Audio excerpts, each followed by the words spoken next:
kindly rise for our institute's motto.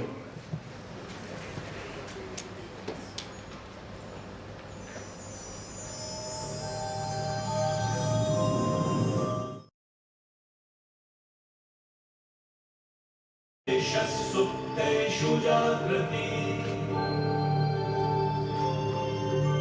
य एष सुप्तेषु जागृति कामं कामं कामं कामपुरुषो पुरुषो निर्विमानः निर्विमानः तदेव शुक्लं तद्ब्रह्मा तद्ब्रह्मा तदेवामृतमुच्यते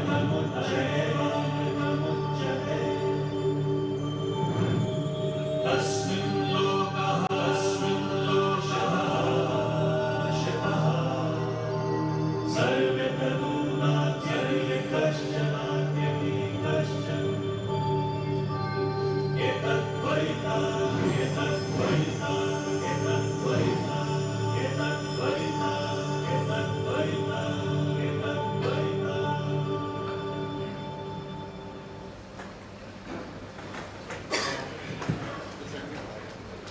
So, members, the conveners Ravi Soni and Pratik Maru, they have decided that month on month, let's have a theme and we have a topics accordingly. So this month, May, we have planned the opportunities available for chartered accountants. So we are starting May month with this, and one of the first series is opportunities for chartered accountants in capital market, followed by another session post break. So now I request my colleague Viral to give a brief introduction of our three panelists and moderator. Good morning, members. Thank you, Vipul sir, for giving me this opportunity to introduce today's panelists and moderators for the session. First of all, I would like CA Ronak Dalmia sir to please come on the stage. He is the moderator for today's session. Welcome, sir. Ronak Dalmia sir. He is a chartered accountant since 2009 and he is a seasoned equity investor with passion for markets that began in his early years. With a proven track record of identifying and investing early in several multi-bagger stocks over the past decade. He brings deep insights into both fundamental and technical analysis.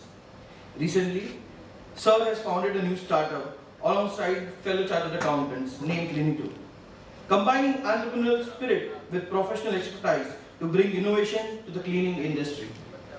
With this, I would request Sanjay sir to please come on the stage and present a memento to our moderator of the session, CA Ronak Dalmia.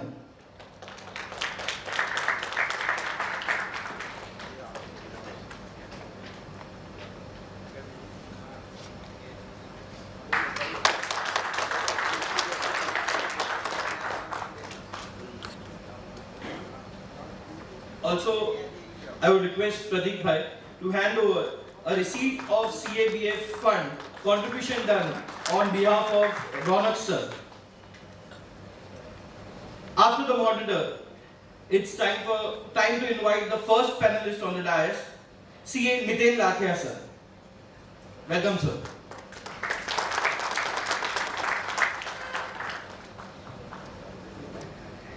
Sir is a founding member of the CFA Society India, being the first 50 charter holders. Since chartered accountancy, his entire career in equity markets was first on the sell side of Anand Rathi, NM, SSKI, BRICS, and then buy side of HDFC Asset Management. He has managed the HDFC Capital Builder Fund from 2012 to 2020, the fund that outperformed its benchmark NSE 500 in 6 years out of the total 8 years. He co-founded Fractal Capital PMS in 2020. Its first strategy wealth builder is outperforming BSE 500 TRI by 450 basis points CAGR since inception in March 2021 till March 2025. His second equity strategy is outperforming BSE 500 TRI by 720 basis points CAGR since inception in June 2002 till March 2025. With this, I would request Vipul sir to kindly give a memento to CA Miten Lathia.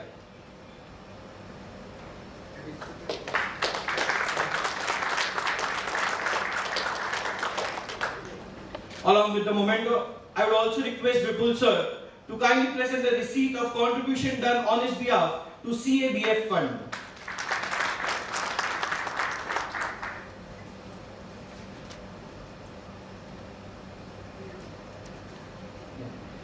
The second panelist, Mr. Tushar Bohra. I will request Tushar sir to please join us on the dais.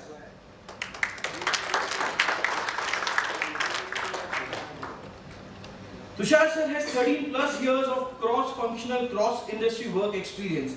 Prior to joining Invexa Capital, Tushar sir was AVP Investments at Reliance Capital Limited. He has also worked at Accenture Management Consulting and Tata Consultancy Services. Sir holds a BE in Electronics and Telecommunications from Mumbai University and an MBA from the Indian Institute of Management, Calcutta, which is ranked among the top 3 business schools in India. Besides investing, Tushar sir is also very passionate about writing and maintains his own blog. He has also authored a book available on Amazon Kindle.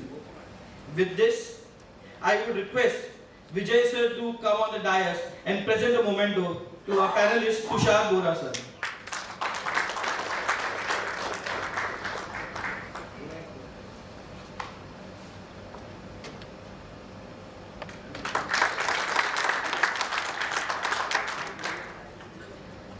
Thank you, Vijay sir. Coming to the last panelist for this session, we have CA Paras Nisar sir. Paras sir, please come on stage. Sir is academically qualified as a chartered accountant, CFA and FRL. He is managing closely held funds since past 10 years, primarily trading in Indian capital markets with theme of macro investing strategies. Prior to starting up his fund, he used to manage over $1 billion treasury fixed income portfolio for National Stock Exchange and its group companies. Paras sir did his internship into risk management from Bank of America Merrill Lynch. With this, I would request our convener, CA Ravi Sari sir, to kindly come on the dais and present memento to CA Paras Nisar sir.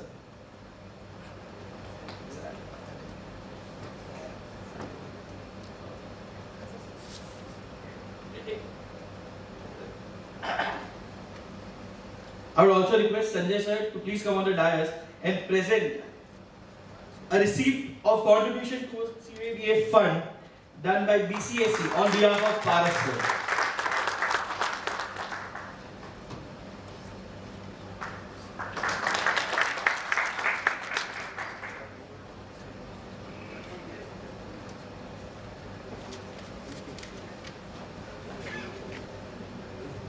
CABF fund, CA Benevolent Fund, is a fund of chartered accountants maintained by ICAI, which is used for the upkeep and benefit of the chartered accountants.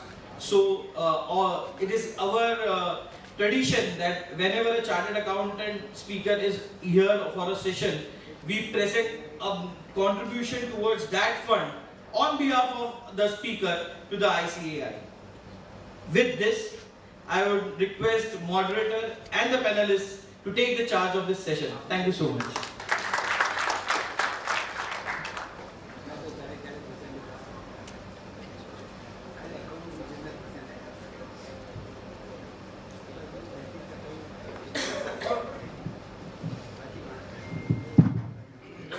Hello.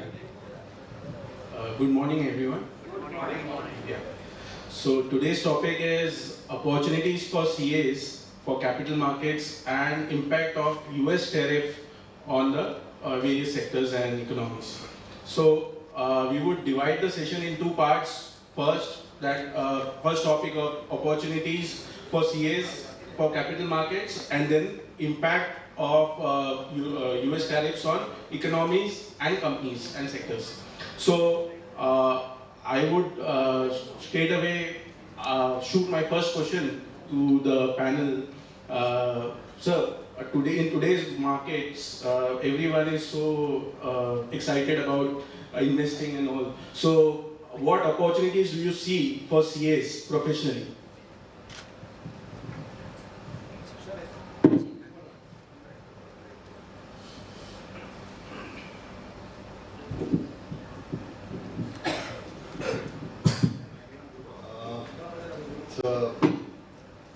Touches a nerve for me because when I passed out in 1999, no broker, no institutional broker, no institutional investor would give a job to a chartered accountant. This field was exclusively meant for MBAs. So there was only one house, Anand Rathi Securities, which had a preference for chartered accountants to get into equity research. And till date, I am thankful for that. Today, it is not so because the number of institutions has multiplied manifold. Chartered accountants are very welcome. Though when I generally, in my limited experience, when I interview people, the missing link is the whole concepts of equity valuation. Sorry, is this now better? Yeah. The course, the CA course probably does not cover equity and bond valuation at all. I don't know if the latest curriculum does, but it doesn't do it in enough depth. So what chartered accountants can do, it's a very easy bolt-on thing that they can do is to pursue their CFA course. The CFA level 2 deals with equity and bond valuation in great detail, and then you can then you become a complete package as far as markets are concerned. Continuing from where Miten has started, I think first one thing I would like to highlight, and I'm not a CA, it is a matter of great honor for the study circle to consider me worthy enough to join the August group of CAs. A lot of them have been practicing maybe more than my age. I would like to say that when, as Miten rightly said, that when CAs, say we go back 20-25 years, CAs found it very difficult to enter, especially capital market, the investments industry, and also the investment banking industry. But things have changed, and things have not just changed because there are more institutions or more opportunities. I think things have changed because CAs have actually shown that they can deliver more value than a lot of other professionals with other kinds of degrees and certifications. So the community has risen to the task, and over the last several years they have shown their ability to deliver a lot of value both to organizations and to the investor community. In terms of the opportunities going forward, I think for a lot of entrepreneurs, for a lot of companies, for a lot of organizations, a CA is typically their first in-house advisor or consultant, and many times the only advisor or consultant that they refer to. A lot of the small entrepreneurs, a lot of the MSME sector typically rely on their chartered accountant or the tax consultant or the auditor to also develop as an advisor to them. I think this has evolved quite well over the last 10, 15 years, 20 years. What now needs to happen is that this informal consultant role needs to get formalized. So from an investor perspective, if I look at what kind of opportunities are there, where do we see the need for a professional to step in well? See, first and foremost, I think balance sheet analysis. While we talk a lot about investments, and I've been in the industry long enough, so in fact it's not 13 but now close to 2 decades in the industry overall. One of the things that I've seen is that balance sheet analysis as an art has just got lost out. People claim that they understand investing, they use the jargons of return on capital and all kinds of metrics, but they really don't understand how balance sheets evolve. They really don't understand how capital allocation works. Just as a simple concept, if a firm is growing at 15%, if a firm has a 15% ROE and you're looking to grow the firm at 30%, year on year, you're bound to dilute equity very often because you're growing at a rate which is not sustainable as per your return on capital. So this is a very simple concept that a lot of people in the industry don't know at all about or are not able to analyze it well.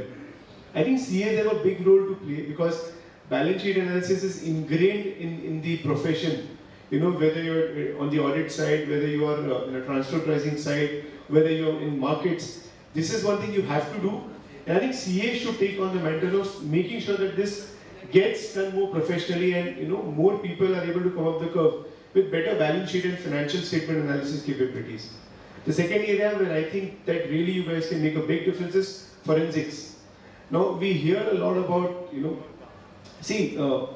the last 4 years, close to 1,000 companies, maybe even more than that would have got listed in the Indian markets. And at least another 500 to 700 companies would have been, actively traded in the private markets. We are talking close to 2,000 companies that have just come in the last 4 years for analysis.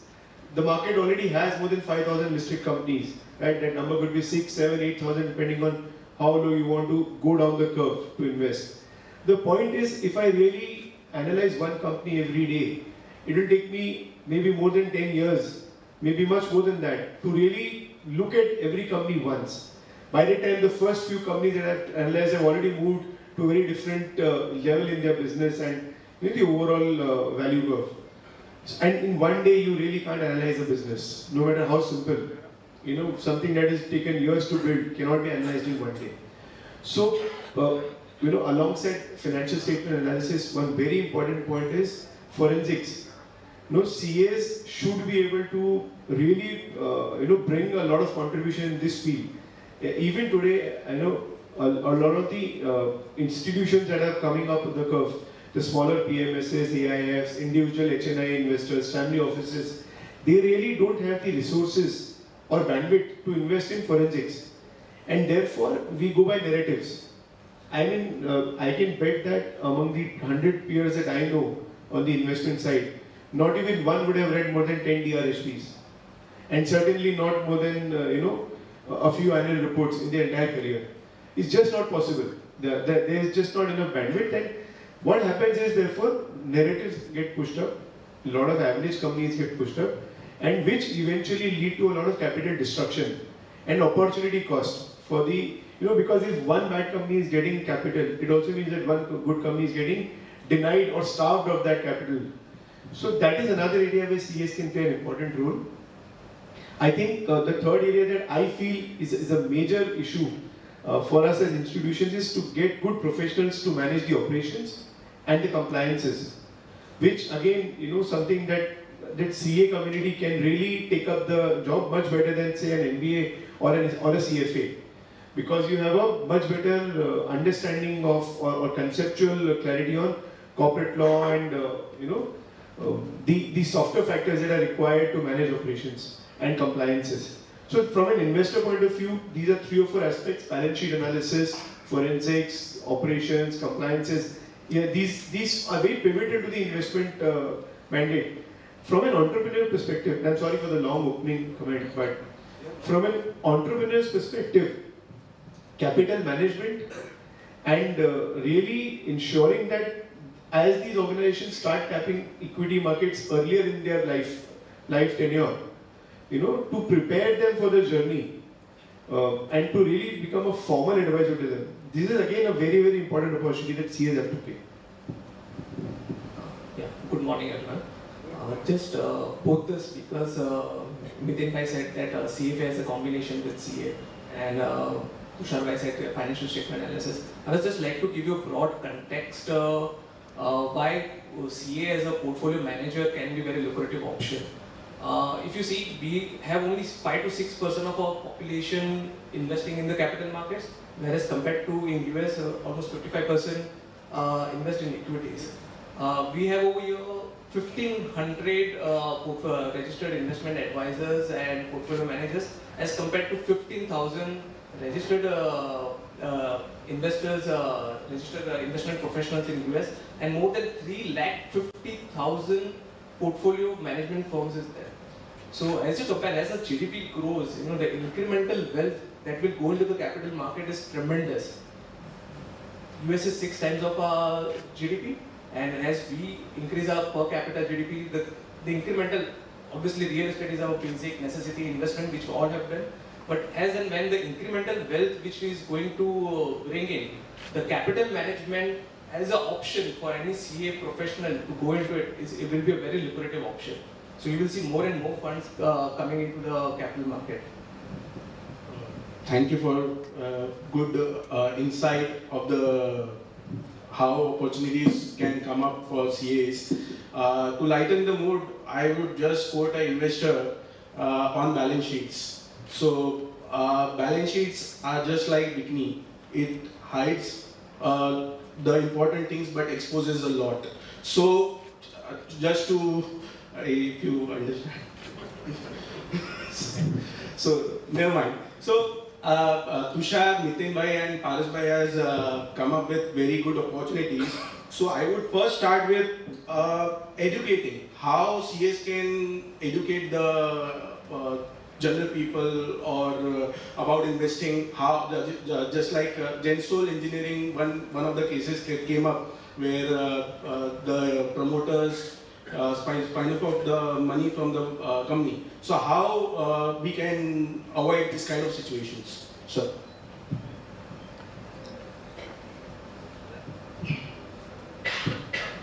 See, in a closed environment, the relevant people would have already known what had to be known, right? But they would not have come out and enlightened the whole world at large as to what was going on in Gensol. So this whole concept of whistleblower does not exist as it should in India. As we said, CAs have a wider role to play in forensics, but how do you ensure that that becomes productive to the markets in general is something that even I haven't figured out, because whoever has figured it out, what's in it for him to get it out to the public at large, he'll probably keep it to himself, own fraud, but he'll keep it to himself. So as a community, they would know that this is untouchable, but they wouldn't tell outside the community that this is untouchable. The incentives are just not there for somebody to speak out against. I guess there are no laws also there are no kind of reporting for CAs also to report such things. So how these things can come up? If I sort of vaguely remember reading somewhere that SEC has an incentive for a whistleblower. SEC in the US has an incentive for a whistleblower, which we don't have here. Very good insight. So nobody is going to help you. I think the way markets are and the rate at which we are adding new companies to the investable universe, what Tushar was mentioning, it's just practically impossible for even seasoned investors to pick up the holes unless you do a deep dive. And that deep dive domain is naturally that of a CA. I don't have a thought as to how to channel that natural talent into something which can be productive both for the market as well as for the CA. I mean, somebody has to figure out how that bridge can be built where somebody is incentivized to tell the world at large that this is a no-go area and please don't go here. I mean, I don't know if you have. That's a regulatory thing which needs to come up. I can give you a parallel from what we try to do as an investor. Maybe it has some learnings of how the community, and maybe you guys are already doing it, but it can be done in a more structured way. So, one of the ways we try to beat what I think is a lacuna, in terms of we can't reach everywhere. So then what do we try to do? We find someone who can. As simple as that. What I mean is, so let's say, we have, at least in my institution, we try this, and I know a lot of others do it in greater or lesser degree. We try to have a much stronger community interaction between the investor community. So let's say if I am an expert, for example, in pharmaceuticals as a sector, I have been looking at that sector for more than 12, 13 years now, have built a very reasonable understanding on what are some of the better companies, better run companies, what are some of the areas where we don't want to go. I have built a domain understanding over the last many years.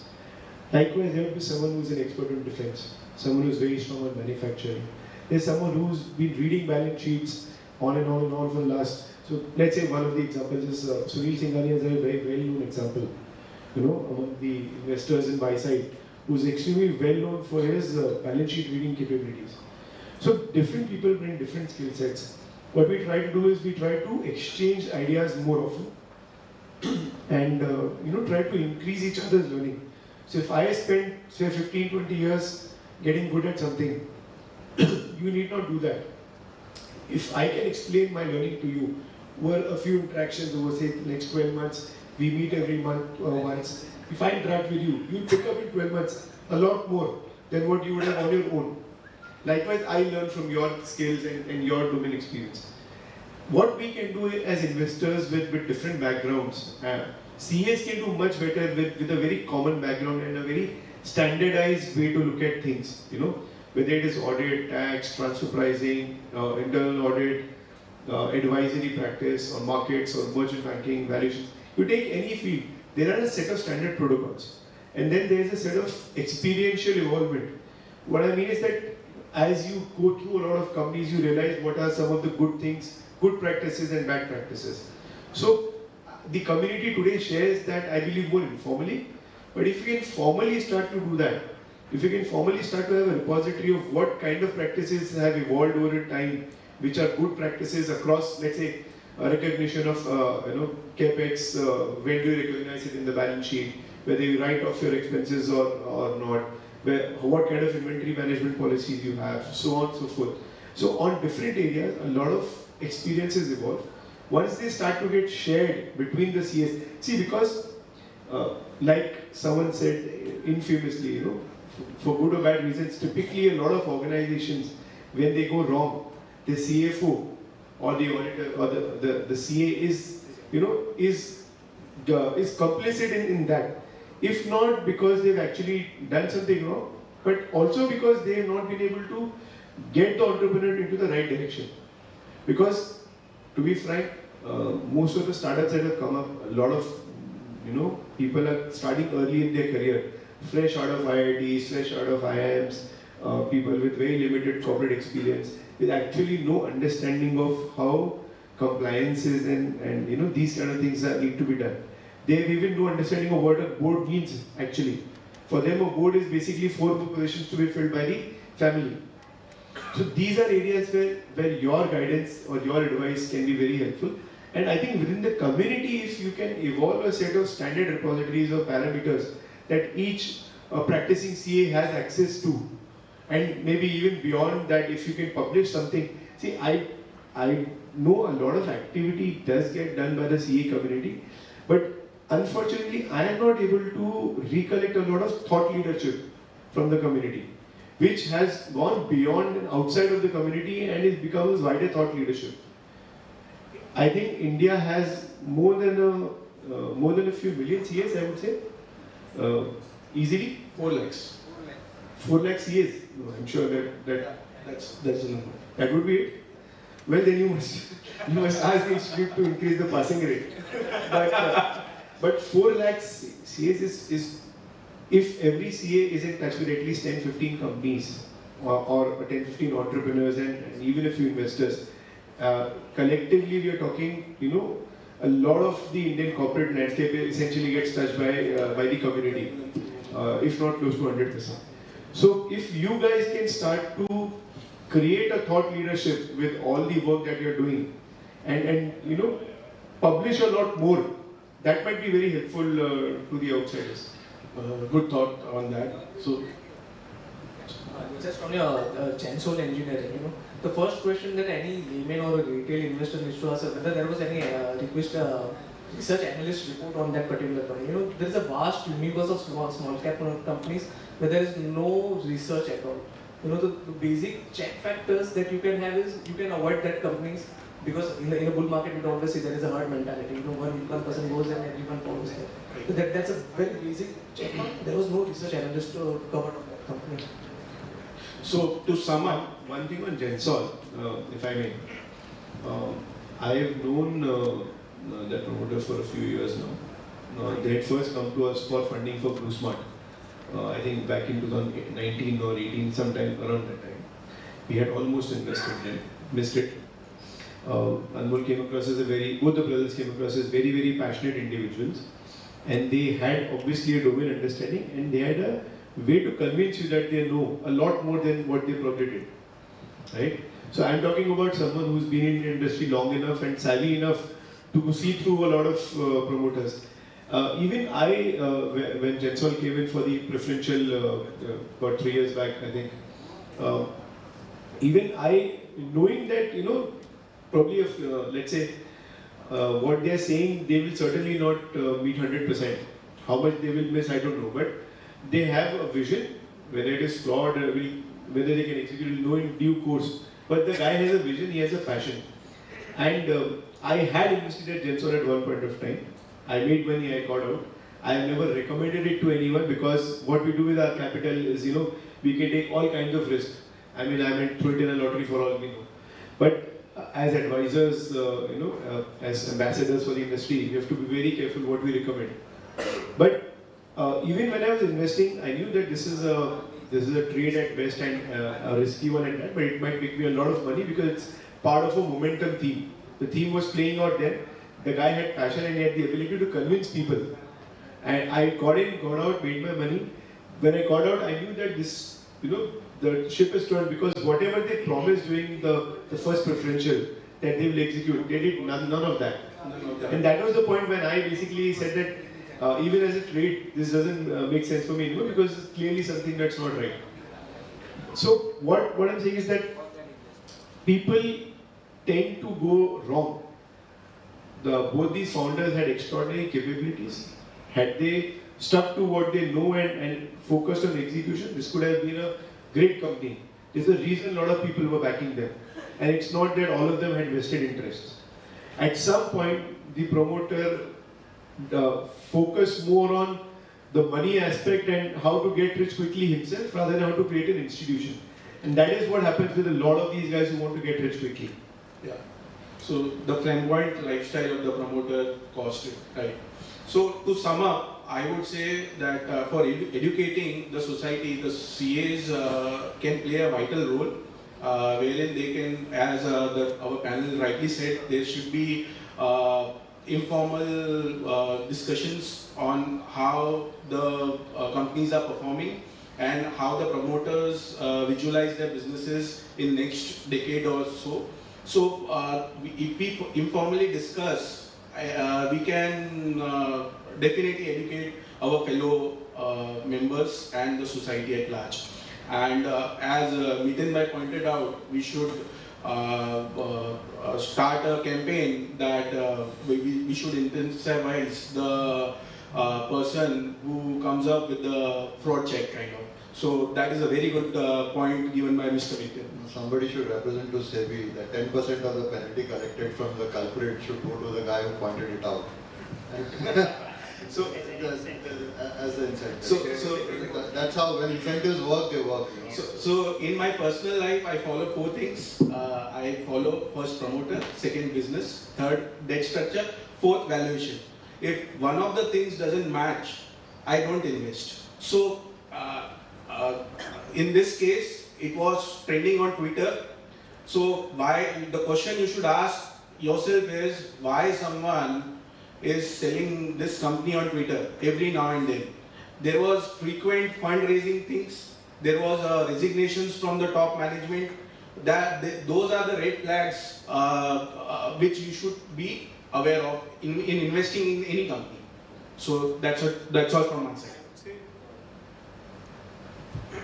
I would say that, can you hear me? No. Yeah, I would say that where we are, this CAs have a responsibility that we are not talking about as an investor that when you see the red flags, you must step back. you guys should be the one who should ensure A, that there are no red flags, B, if there are red flags, they get detected early, and you play an important role to bring them out. That is what we expect the CA community, because you guys are capable, you guys have the resources, the understanding, and the network to really act and bring this out. So that, we are not talking as investors here that once we get to see the red flags to move out and protect your capital. We are talking about the responsibility of the profession and the ability of the profession to make that change. Very good point pointed out by Tushar.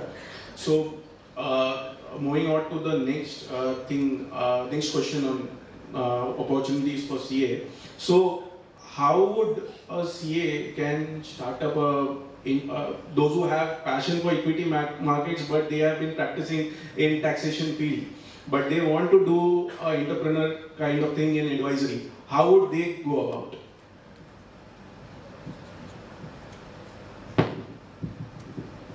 If someone wants to venture into this capital management, I would say you attend the network events, right? There are a lot more in CFA. We do have a lot more network events. Now you can go take a paid session and you can go over there.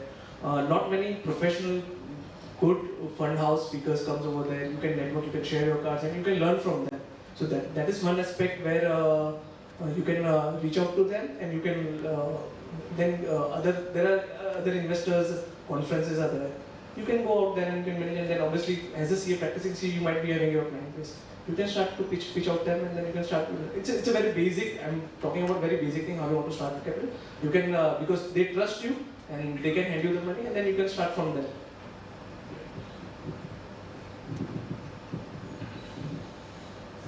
In the capital markets value chain, there is a manufacturer and there is a distributor. And there is an investor, of course, at the last level.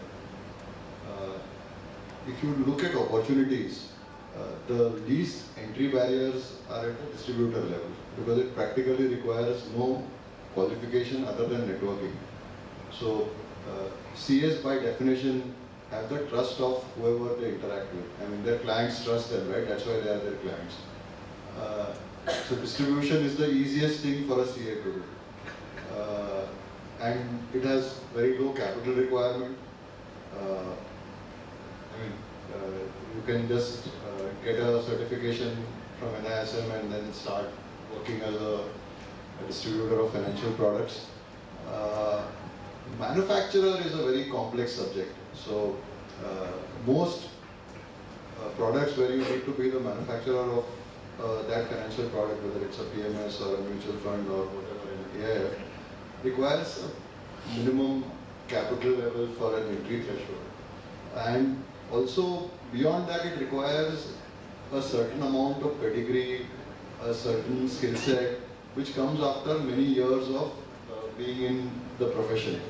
So being a manufacturer probably is something that is not everybody's cup of tea, but if you think you have it, of course you should have a go at it. However, the middle value chain is fairly open for chartered accountants, and in some form or other actually they are already doing it. It's just that they have not formalized it. So the client is probably today taking a free service out of the chartered accountant. You just need to formalize that and sort of open a formal distribution shop and say that this is the service that I can offer you. Yeah. Just to add, I just want to share my story, right?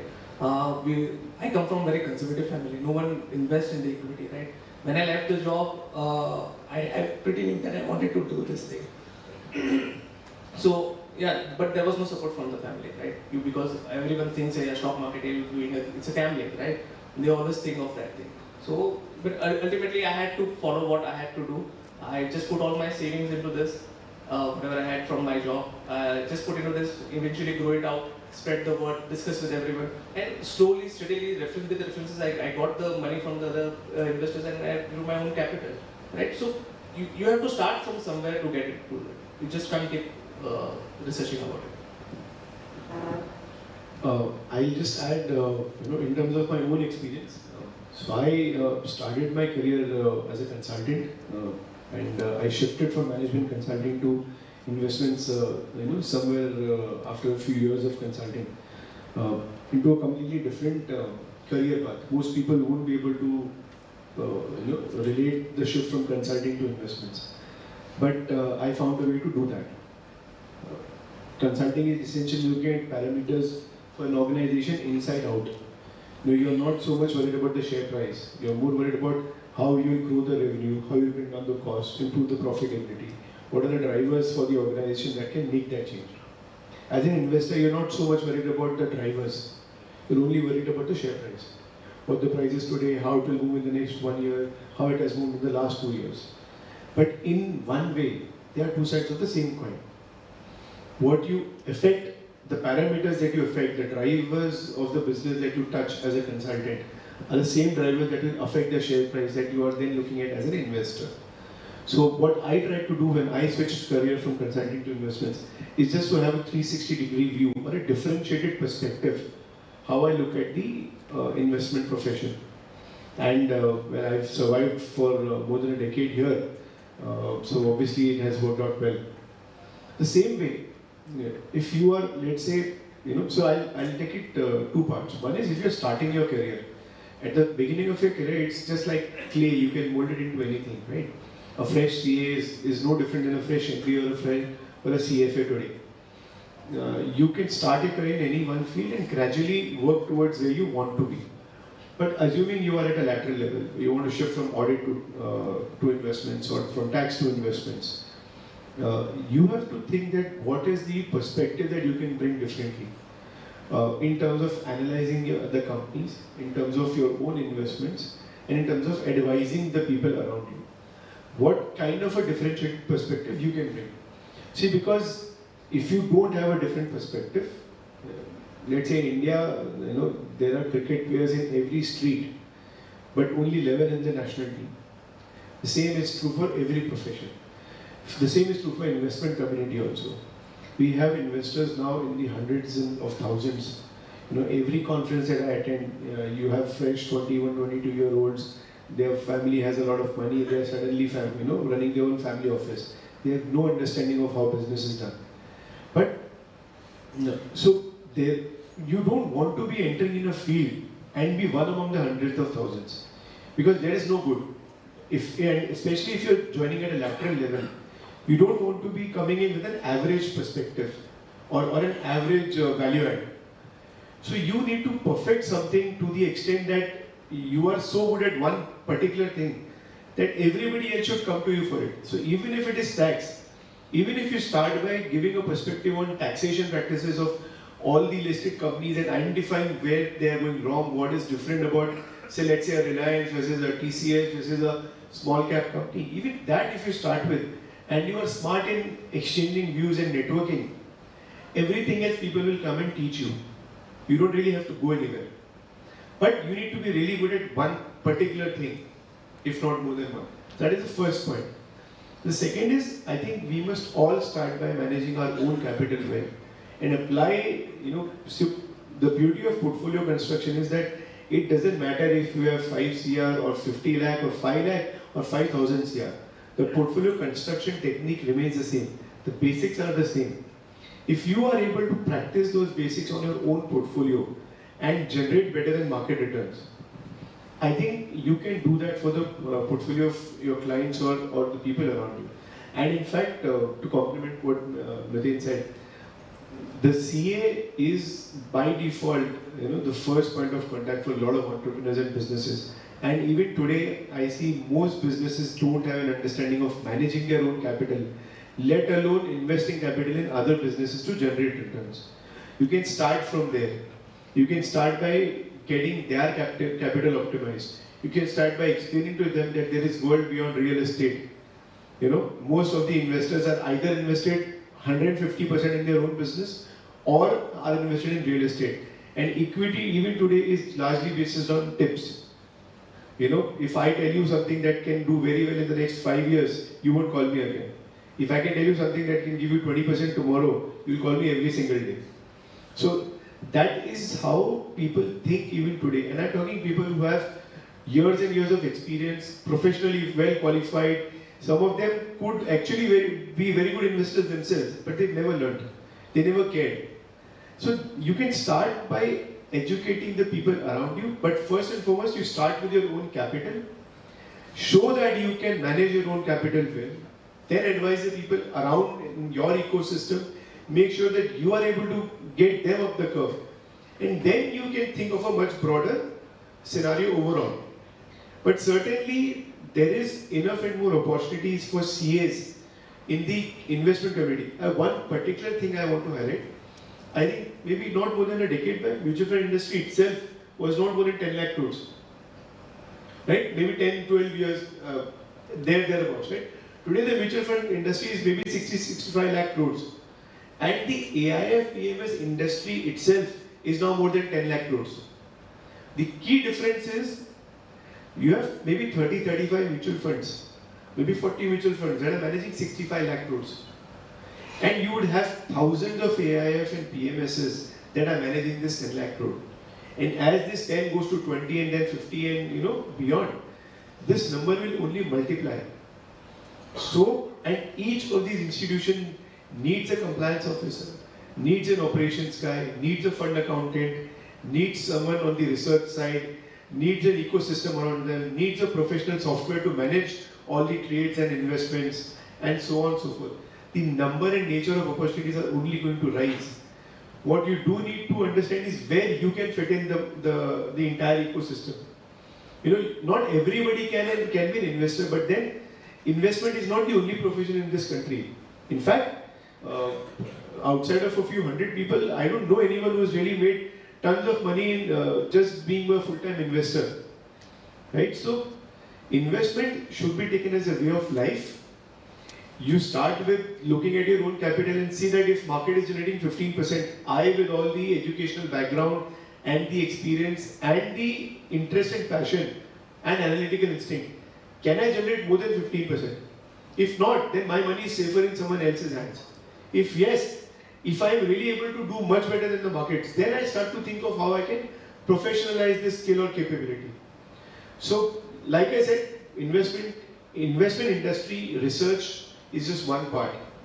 You have quantitative models. You have a lot of statistics-based models now that are coming up. A lot of technical analysis-based professions that are coming up. Then you have the entire ecosystem around investing, like I just highlighted. So there are enough and more opportunities, but not everybody can go. It's like, not everybody can be a prime minister, but there is 50 ministers in the cabinet, and each one of them has a responsibility to play. And then there are 500 MPs and much more MLAs. So if you want to make a change, there are enough and more paths to do it. And over a period of time, if you are good at something, you'll automatically move up the curve. Thank you for the elaborated answer. So I would sum up this in 3 parts. CAs can be consultants for the. Sorry. Because you mentioned that it's not everyone's cup of tea to really do. The thought that came to my mind was about this whole raging debate about what artificial intelligence will do to jobs around. The only way I can sort of summarize it is with, I do tend to use a little bit, not a whole lot of it while I'm doing my work, but there are a lot of things that a CA can do that artificial intelligence cannot do. I mean, if you had ran the financials of Gensol through artificial intelligence, it probably not have picked it up, but a CA could have picked it up. So that sort of a softer intelligence that exists within the profession cannot be given to an artificial intelligence. But that said, the way investing as a profession exists today will change dramatically in the next 10 years, and I don't see a younger cohort of chartered accountants out here. Most of you seem to be my age or slightly older, but if there is a younger CA looking at the investing profession, he needs to be able to harness artificial intelligence extremely well to continue to be in the profession for the next 20 years. and it's simplifying a lot of things. The simple thing is we spend 1 hour listening to a conference call. The easier part is to spend 15 minutes reading the transcript. Now the second level of easier part is to just upload the transcript into ChatGPT and it will summarize it for you, and your job is done. So 1 hour got crunched to 15 minutes, it's got crunched to 2 minutes. Those sort of technological disruptions are already happening. Some of them even I am not aware of, but if somebody is in the younger cohort, he needs to be able to use these things effectively to be around for the next 30 years. Otherwise, one can get redundant very quickly.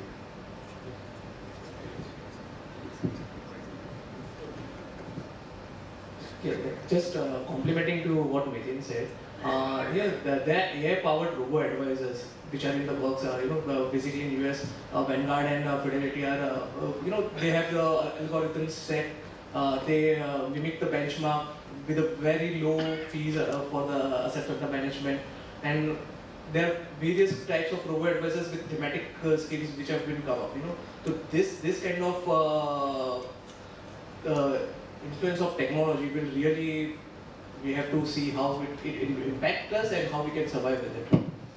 So just to summarize, there are opportunities for CA in capital markets as consultants, as PMS managers, AIF fund managers, and compliance officers, as Tushar rightly pointed out. So broadly in 3 categories, you can pursue your career in those fields. So following up on this, so we have discussed a lot about educating the entrepreneurs' skills for this portfolio management.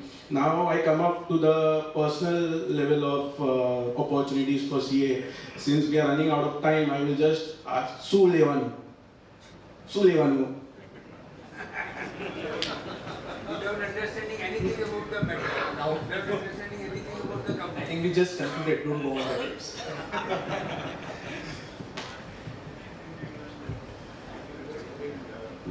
I knew this was coming, that's why I'll just quickly highlight one thing in which Paras touched upon as well earlier. India is a 4 trillion economy. The last thousands of years, whatever we've done as a civilization, culture, as an economy, whatever we've done, it's all come to 4 trillion today. In the next 5 to 7 years, we'll do what we have done in the last thousands of years. There is opportunity in each and every field. The amount of credit that we are outstanding in the GDP, in the economy today, we need to give more credit than that in the next 5 to 7 years. So financial services, there's a huge opportunity. Steel, China is at close to 1 billion tons annual production. India is still at 150. In the next 20 years, we need tons and tons and tons of steel. We need so much capacity in cement. Look at where the trends are, where the consolidation is happening, because that is a very good early indicator of where the money will flow or where the opportunity will flow eventually. So you see huge consolidation happening in cement. You see a lot of consolidation, a lot of weaker players getting eliminated in steel, right? You see a lot of entrepreneurial activity happening in pharma, in chemicals. You see a lot of new institutions coming up in financials. So these are indicators. And then again, like I said, within the community, you should be able to exchange notes on where the opportunities are rising, because each one of you has visibility of your set of companies or entrepreneurs you're advising, who will give you a lot of the trends which can aggregate into opportunities. But I can't name individual stocks, but let's say I think financials is one large basket that you should certainly look at. And there's going to be a lot of investments in infrastructure and engineering side in India over the next decade. You should look at domestic consumption in a meaningful way. Because while exports is going to be fraught with noise, and we're going to discuss the tariffs thing, but domestic consumption, I think it's free from most of these troubles any which ways. So companies which are focused on domestic consumption and domestic economy should continue to do well. So without getting into a specific name, and it won't be appropriate, You can go to our website www.fractalcapital.in. We have our monthly fact sheets there and and see what we own, and that will give you some idea.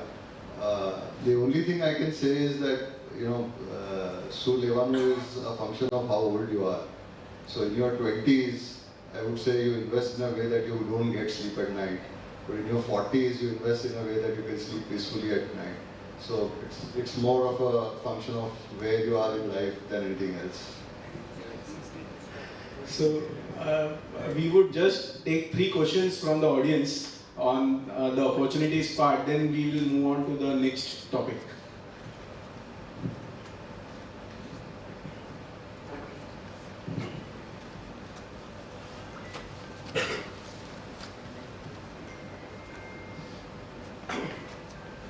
My question to all 3 of the panelists.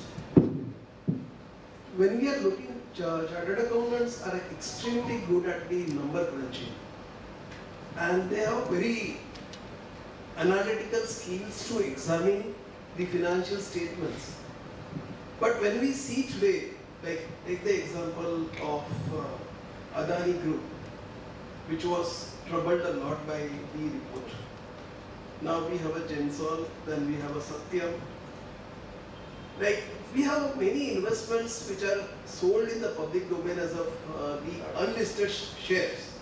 Say like NSC, OYO, CSK or multiples. And when we look at the YouTube channels, there is a plethora of people talking about so and so and so and so and so and so. You'll make so much money. Since you all 3 of you are the pioneers in the investing, as I understand, I would like to know how do we, suppose if I want to start a journey as an investor, though I have specifically do my own research and do the investments, but I would like to take a guidance from you as how do I look at this developments, because unlisted space is a very niche space and there is a high risk involved.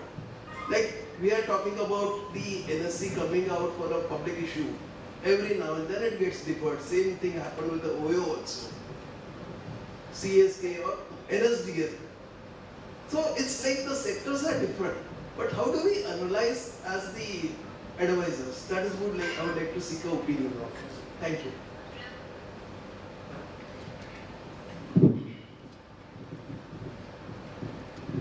Regarding, you told me that many YouTubers are there. So I guess SEBI has come out with the policy regarding the influencers. Well, there is a very non-registered, many advisors are giving the opinion. So I guess they are working on it. Regarding how you want to, first of all, as a CA, we are very compliance-driven and process-oriented. Our approach is there. Now, as you said, in unlisted, it has to be a very risk-taking mindset. We need to have that. Accordingly, yeah, so the fundamentals remains the same. You have to analyze the balance sheet. If it's an unlisted space, then you don't have much of the articles or much of the research available on it. Then yeah, we have to do the hard work. We have to go through the balance sheet. We have to go to the nitty-gritties, and maybe you try to visit the company. If you really want to go to unlisted, you try to visit the company. You try to approach them and take more insights about them, and then you can start with your unlisted space journey. Entrepreneurs are not very responsive when you say, okay, I'm an investor, I want to visit your branch. No. The moment you make a statement, they would just show the bank. They are not keen. An investor approaching them for the visit to plant, they think, oh, this may be my competitor. I'm not a competitor. I don't want to get into the manufacturing. I want to be an investor. But that's not being proper. It's not yours. So I would answer your question. Please. So you can write to the investor relations and you can just quote your DP ID and your DMIT and you can schedule a visit. So that way it happens. I would say one thing. Why do you necessarily have to look at only those companies which are in the private domain and which are difficult to reach? There are more than 1,000 listed micro caps and SMEs, right? At least 100 of them, even today, on today's price, are undervalued. We need to find only 5. or 10 companies. So you need to see, it's obviously there needs to be a filtering mechanism. So you have to identify where you filter out a lot of the bad companies, which I think CA should be able to do much better than other people by a simple reading of the balance sheet. And today there are databases available that give you well compiled financial insights or financial metrics in one place for even unlisted companies, and which are not very expensive. So certainly information access is no longer an issue. It could have been 10 years, 15 years back. Certainly not today. In fact, today, the problem is not lack of information. The problem is excess information. What could be done with one simple annual report reading? 3 hours, 4 hours, 5 hours spent at one stretch. People are searching for 20 reports on the company, the domain, the sector. They never really get to the core of the matter. So certainly, and you mentioned a few companies, right? You mentioned a few companies. How to differentiate between the good and the bad ones. Let's take Adani Group. It's the second, it's probably the largest or second largest group, right? I don't know the exact market cap today, but what you can certainly understand or know is where there are real assets on ground. See, जब हम रोटी भी बनाते हैं ना, तो आटे में नमक तो मिलाना ही पड़ता है, right? I don't think doing business in India with a 100% straightjacket approach is possible also theoretically, right? So practically a lot of things need to be bypassed, a lot of ways we have to find to maneuver around the constraints and challenges. The question is, आटे में नमक है या नमक में आटा है? That is what you have to find out, right? And that is you can't compare a Gensol and Adani in this. You can't put them in the same line. Now, one guy has created real assets on ground, and we're talking, now they are the largest port owners in the country. The ports are there, you can go and actually see that, right?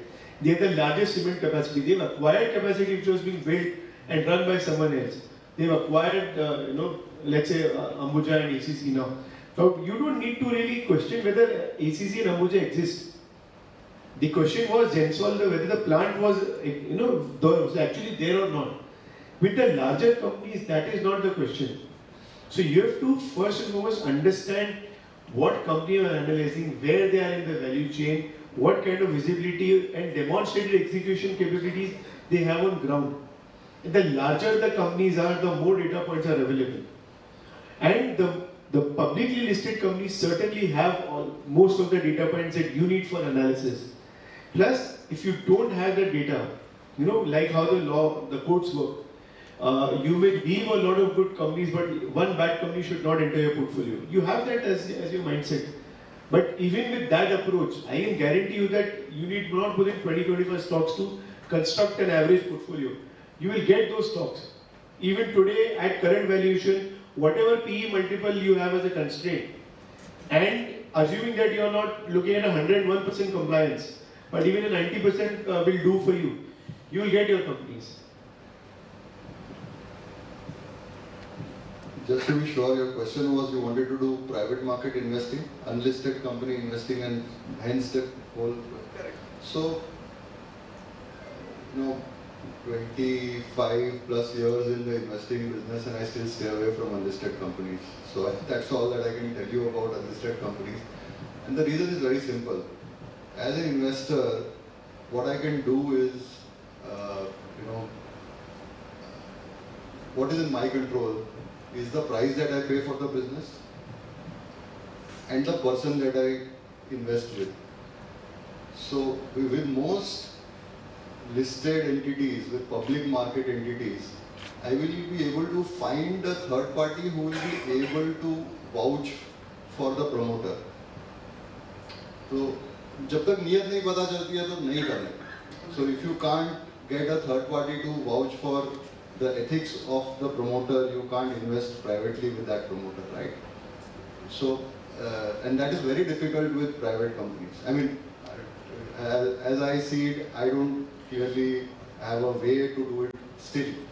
So if you have a way to do it, please go ahead and invest in unlisted companies, but that part needs to be fixed very solidly. The other part is the price that you pay for the business. By default, to me, private unlisted investment should have a far higher return expectation than a public investment. For the simple reason that a public investment I can exit whenever I wish to, right? Tomorrow morning I don't like anything, I can just get out of my position. A private investment I will not be able to get out. So unless you are getting that significantly higher return on whatever assumptions you are working with, why would you even want to look at a private market?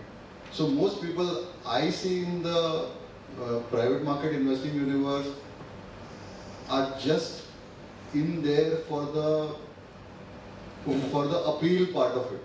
I wanted to use some crude word, but I will avoid using it. So so those are people who probably are sitting on a few hundred or a few thousand crores and they want to make a statement, and hence they are private market investors. So for an investor with a limited amount of capital, it's a no-go place to me. I mean, I don't know how. Hearsay. It is basically hearsay. Oh, this is good to invest. This is good to, but you have to go into the complete detail, no? So I don't know if that helps you in thinking about private companies. So if you read 3 years annual report, as Tushar rightly said, you will come to know that the chairman's statements come. So there would be anomalies if they don't follow the same thing in last 3 years. So there itself you will come to know that the management is not focused about the business. They are diverting from the main part. When you invested, the focus was different, and over a period of time, if you are faithful enough in your research and if you do hard work on your research, you will definitely catch on them. I just specifically had one particular point on private investing, because we do invest in a lot of private companies ourselves. Most of the companies which, once you start hearing a firm's name in the private domain, means a lot of people have already invested. Because typically the small firms you'll never see them publicly being discussed about. So you mentioned an OYO, for example, right? Or a Swiggy or an NAC.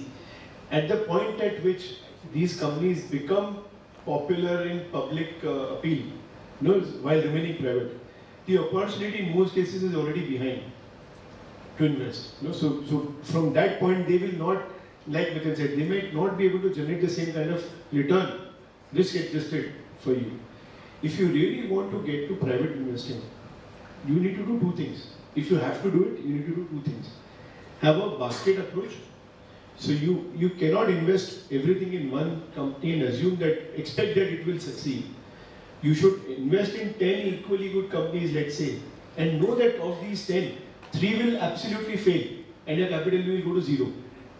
3 will be average, 2 will be very good, and only 2 will be giving you possibly the spectacular returns that you expect. But they will cover for the entire portfolio and more.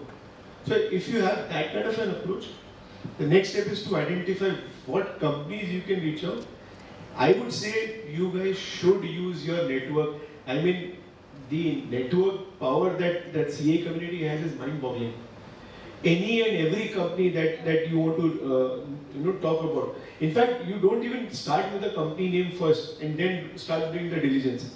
You start by looking at themes, areas, which sectors you want to invest in, have a 5-year, 10-year view. Because for a private company, the minimum view that you need to have is 5 years, if not more. Because there is no chance that most of them will get listed in a shorter term time frame and allow you the exit also.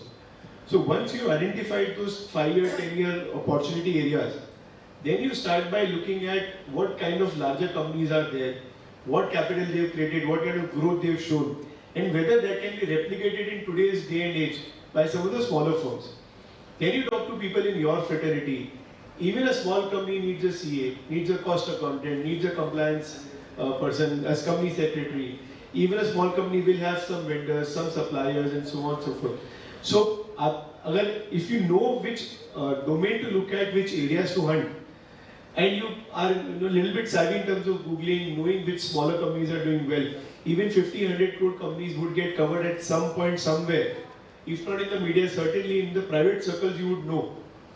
So you talk to entrepreneurs, talk to people in your fraternity, Those conversations will lead you to the ideas rather than the other way around. You have an idea and then you do the diligence is only possible when you have a lot of money and reach and a platform visibility. So people come to you with already hand-picked ideas. But as an individual investor, you don't start with an idea first. You build those ideas over conversations. So the focus should be on meeting and exchanging views with the right kind of people, rather than having a company and then finding who can help you on that. Just want to add, while analyzing the data, there is a AI in US named as a QL AI. What it does is it takes the data from the SEC side. That's a semi-equivalent of SEC in US. So it takes all the data from the SEC sides. It has an Excel extension for that, and it makes a financial modeling for that. I am pretty sure there might be some AI working in India also, or it might come up. So it really helps all the hard work that you're doing through the help of the AI. You can start analyzing data quicker.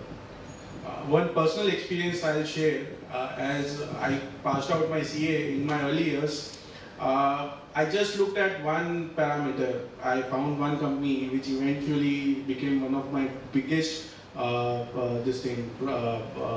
of my portfolio.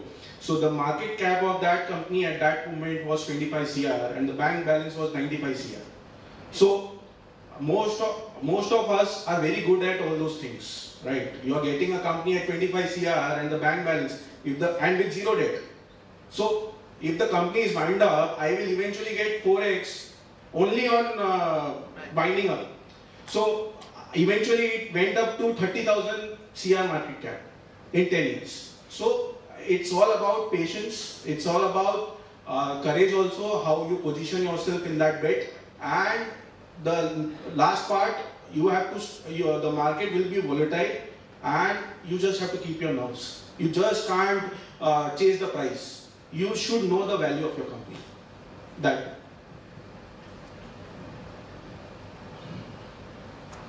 So, any more questions? So, we'll move on to the next part, impact of US tariffs on the world economy, Indian economy, sectors, companies, etc. So this is the new question which everyone has in the mind. So I would start with a very basic question. What are tariffs and how does it affect? Why everyone is so obsessed about it?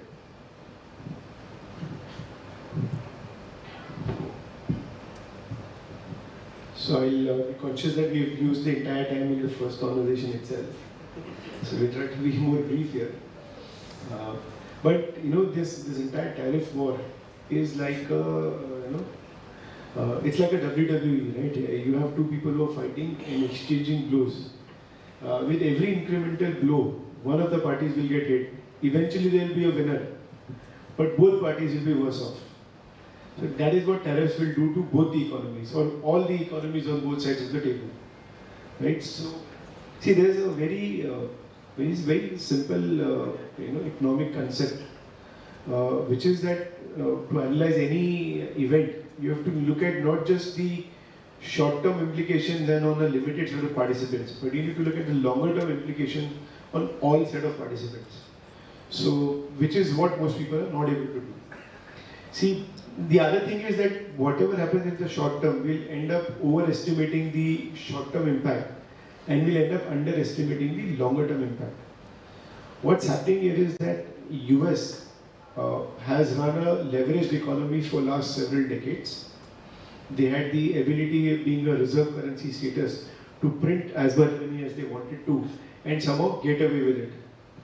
But there's a time when you just can't get away with things. The size of their current economy, the amount of leverage that they have, and the fact that they have fallen behind in competitiveness in every single industry, barring none, is hurting them now. And what their president is doing, maybe the concept is right, the approach we can debate. What he's trying to do is he's trying to cut the excesses. So you look at tariff in combination with what they're trying to do with, with their own economy. They're trying to cut down a lot of the spending of the government.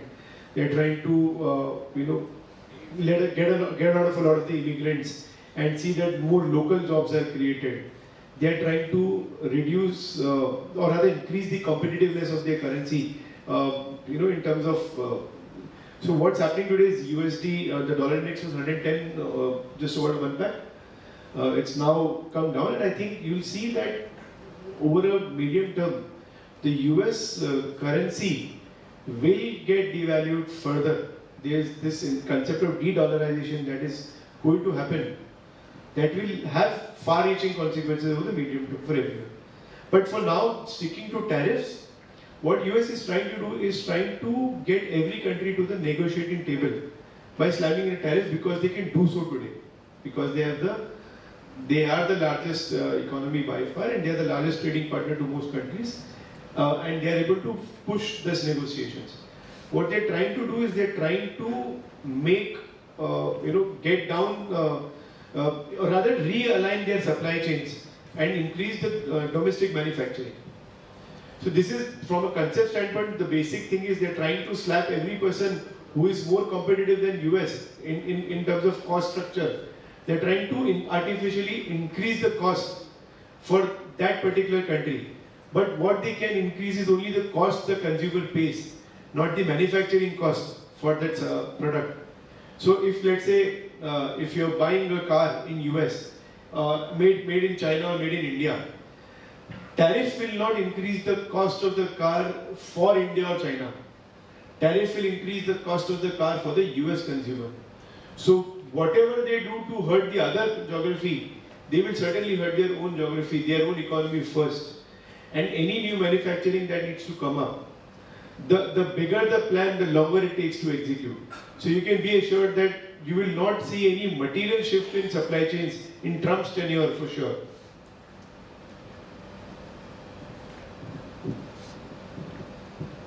So, I sort of broadly, Tushar actually started with the conclusion, and I'll start with the preface to that conclusion. The problem statement is as follows, right?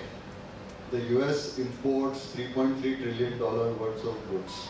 On that $3.3 trillion worth of goods, they have a $900 billion trade deficit.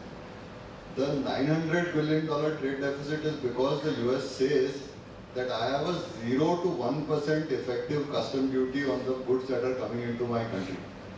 So what I'm trying to fix is, all of you are selling to me because I'm not tariffing your goods, and that's sort of leading to close to $1 trillion of deficit that I'm running with other countries. All the announced 145% on China, etc., what that does is takes the blended rate to somewhere between 16 to 18% on this entire $3.3 trillion of import.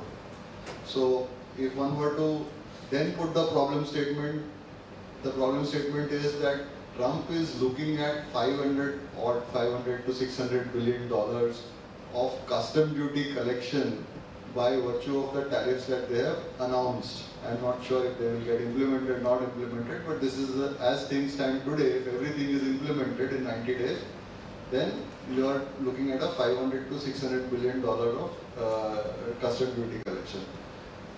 Effectively, if it was very simple and everything was a pass-through to the US consumer, they would end up paying $500 to $600 billion more, which would impact their consumption of that item, and imports would themselves start coming down. But there are sort of 2-3 aspects to this. One,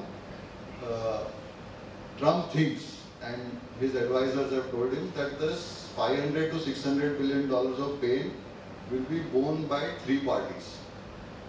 It will partly be borne by the manufacturers who want to sell to the US, so they will end up eating a part of this hit.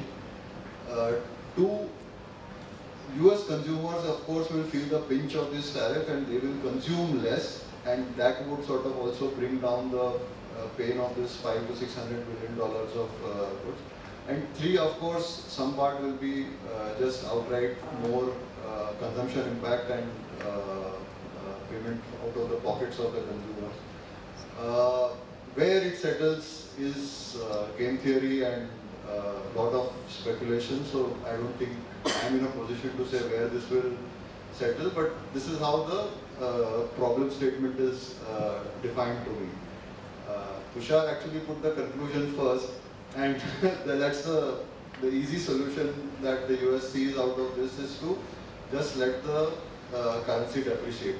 So what has happened over time, I'm sure all of you are aware there is a concept of purchasing power parity in economics, and the fact that US was a reserve currency for the whole world, does the strength of the dollar has led to the value of the dollar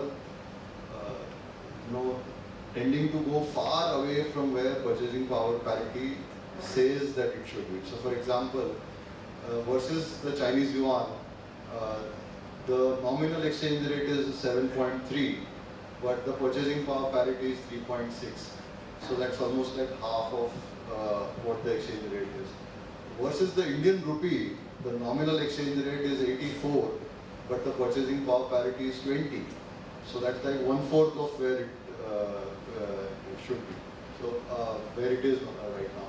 So what is a easy way to hypothesize about this is that eventually the solution for this is going to come out of a depreciation in the value of the dollar.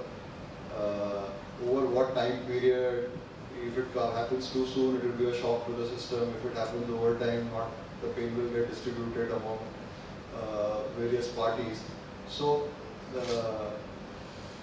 there are too many dynamics at play for me to give you one simple answer, but I just thought I'll frame the problem statement here so that everybody can then keep that in context and think about what are the factors at play here. Just like $900 billion of deficit that US is running. Out of that, almost 400 billion they are running with China only. So maybe, as Tushar said, what should be the right approach? Maybe Trump should have taken the allies together and then fight out with the China. Now suddenly he's gone against all the countries, and now we are questioning the US exceptionalism. And that is why we are seeing the dollar, people faith in the dollar as a reserve currency is eroding. Because almost 17 to 18% in US market is done by the investments done by the foreigners. So yeah, we have to, it's a very evolving situation, very dynamic. We have to see how it plays out. So thank you for the elaborated answer and the problem statement pointed out by Miten and Tushar giving the solution part of it. So my follow-up question to you is that yesterday there was a big event in the investing community.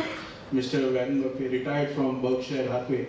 So while retiring in his AGM, he pointed out the same things.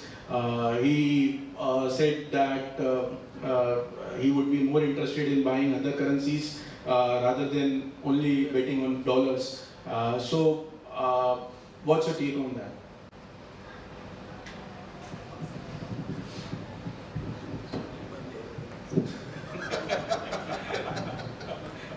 I think I've already said what I had to say on currencies, right? So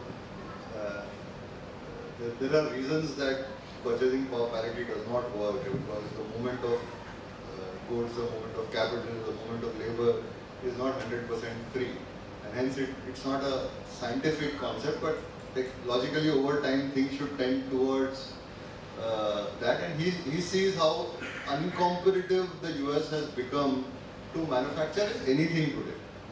And that is why he is saying that he wants to bet on other countries or other currencies.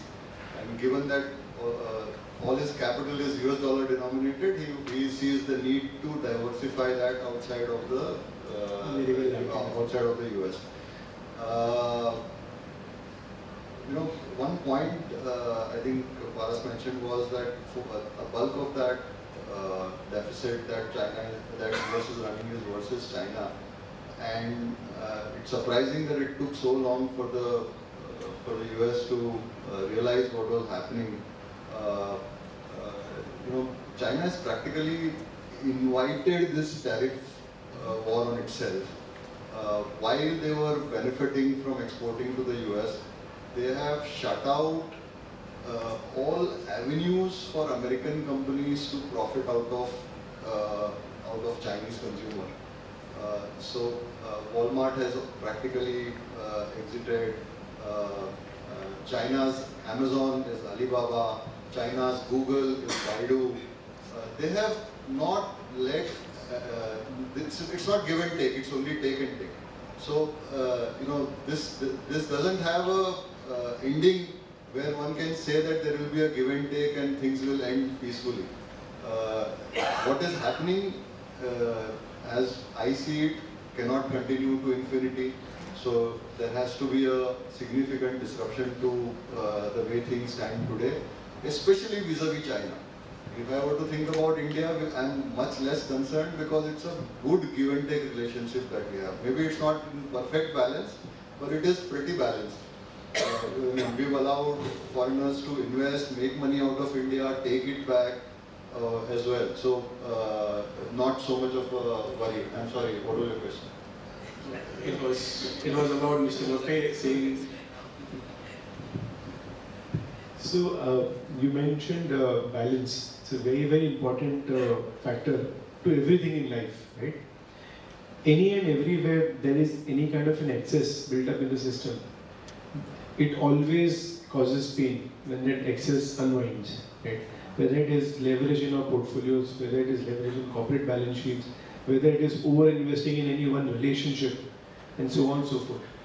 So just as US is guilty of running a leveraged,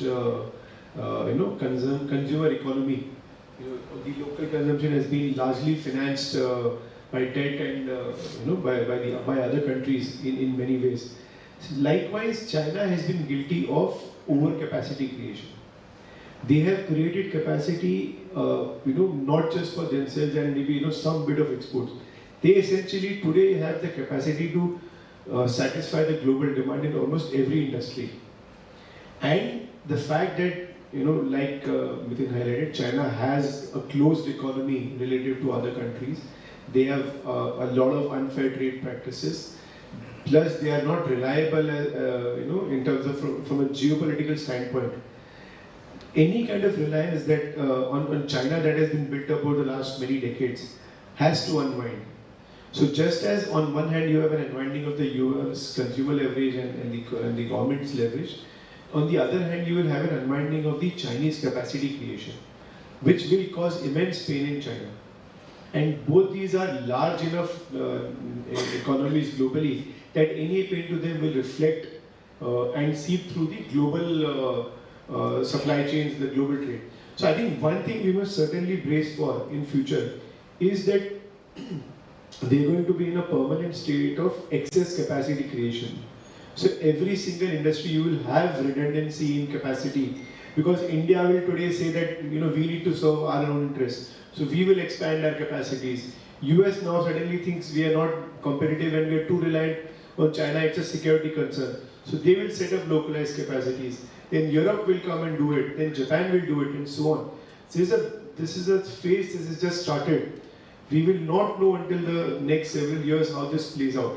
One thing is sure, we are no longer going to be in a state of optimum supply chain management, that there is 95% or 105% demand supply ratio at all times.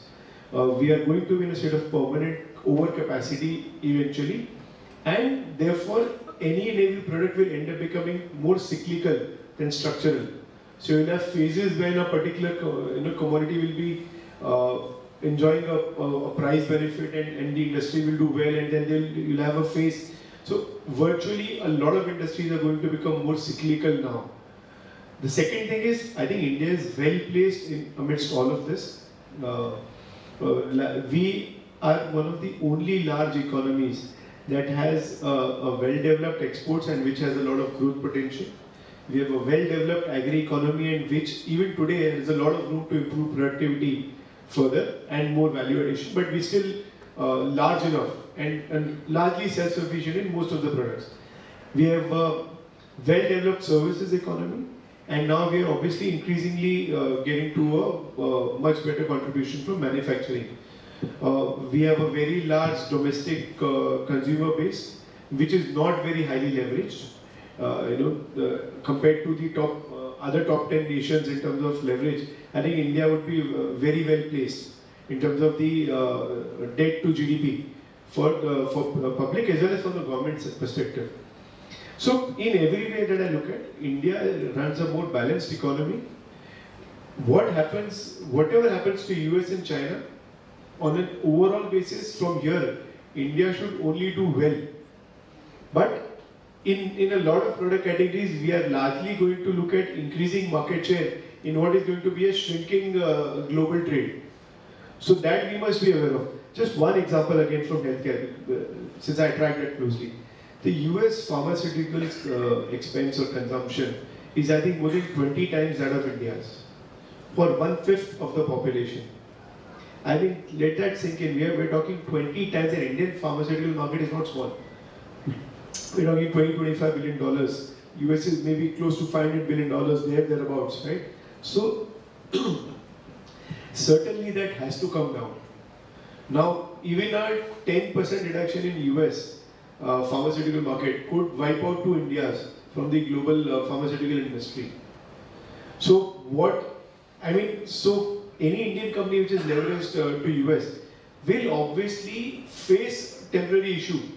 It's not that there will be a permanent destruction for Indian companies because we don't have that kind of capacity in the first place.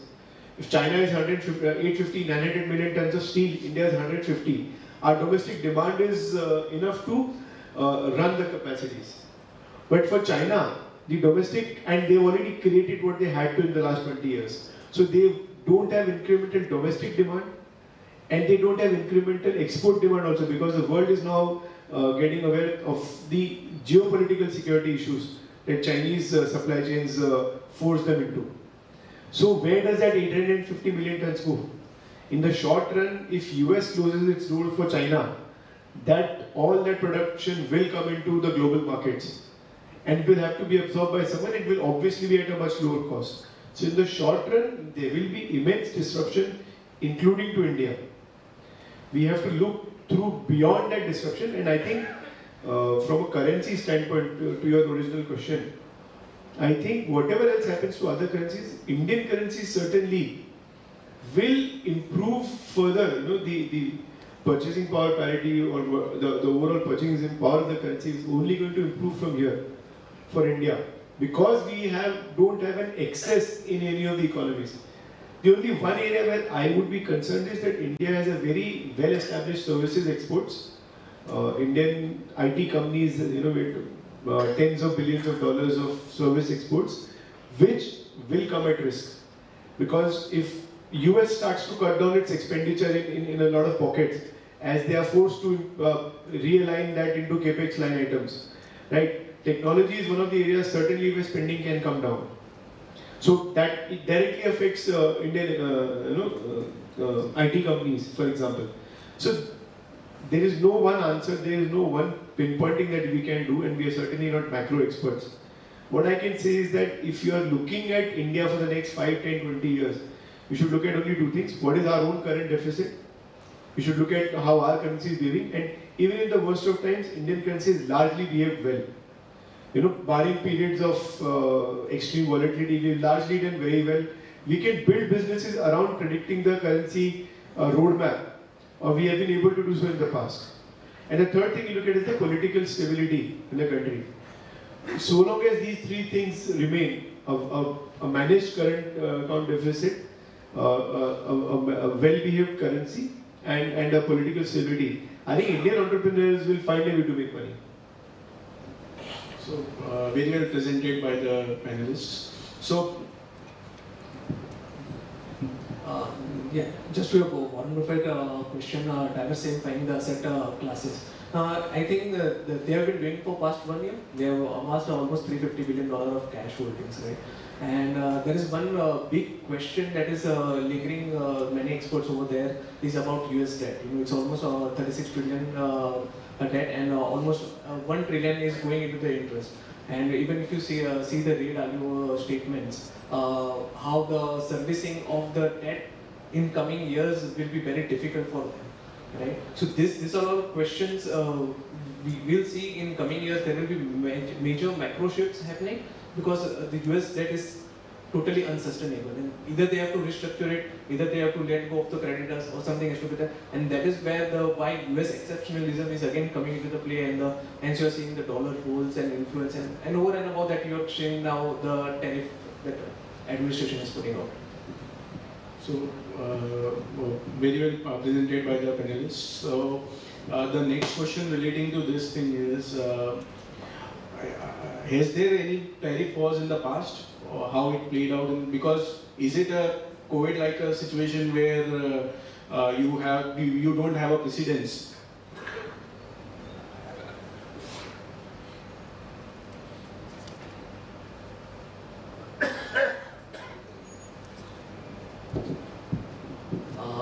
I've just read a little bit article, the last tariff war which US initiated was in 1930.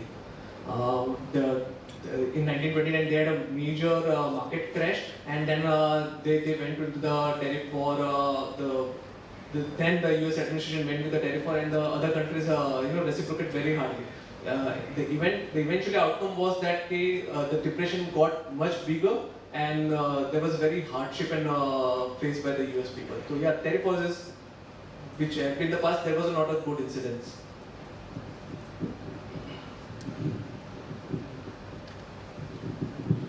So yeah, he's right. The only one that I've read about is World War I, World War II times, when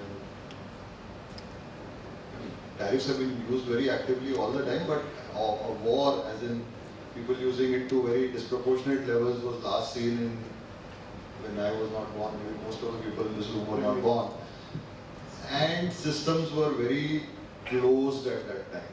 So we didn't have the kind of interconnected systems that we have today. Today, the supply chain for a product does not start and finish within the same country. And hence, to analyze the impact of this present situation by using a past precedent is, I think it's not a great idea. Very simply, I see people, patting themselves on the back, saying Apple is going to shift its entire assembly of iPhones from China to India. People don't really go to the next level to question, okay, what is it in the iPhone that India manufactures? We don't make the display, we don't make the chipset, we don't make the memory. All we do is use screwdrivers and assemble the phone. Okay. So practically the supply chain exists in China, and you can't shift it overnight. One statistic that I was reading,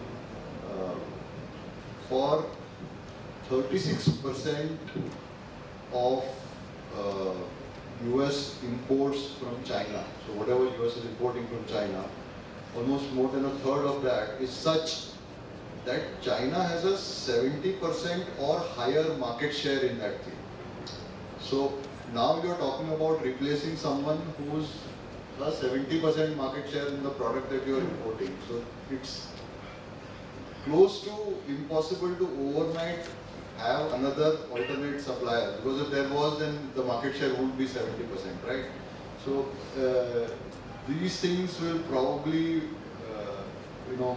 play out in a manner that I'm not even able to think about right now.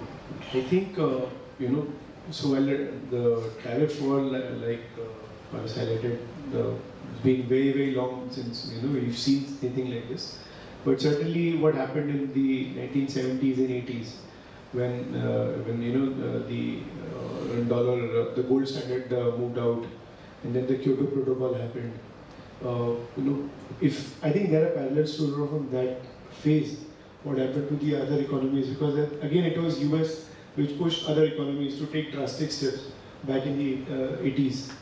And I think if you look at Japanese economy, they've always had a challenge after that to really come back. I mean, Japan is obviously a well-developed nation, but in the global supply chain, the relevance of Japanese and the global markets, the relevance of Japanese markets was never the same after that phase. So I think there will be a lot of changes even now. Like I said earlier also, we overestimate the short-term impacts of these kind of shifts, these kind of disruptions, and we underestimate the longer-term implications. So there is no one of us who can predict what will happen in the next 5, 10, 15 years. I certainly can say one thing, that whatever new manufacturing commitments that are coming in US, it's only going to be a lip service for at least the next 3-4 years, because to really have a material shift of supply chain will take at least 5 to 10 years, if not more. But obviously the process has to start today. People will make some initial investments. Sorry, I think he has a question or something. In the last 10 years, or in 5 or 10 years, China will be much better than the US also, because US has lost the competitive edge, right? Like we said earlier, that we were talking about equities, what are the assets they have. Chinese do have real assets. Second, they do also have very skilled labor, which we don't have. And if we want to even shift production to the US or to any European economies, there people don't want to work. People don't want to make shoes.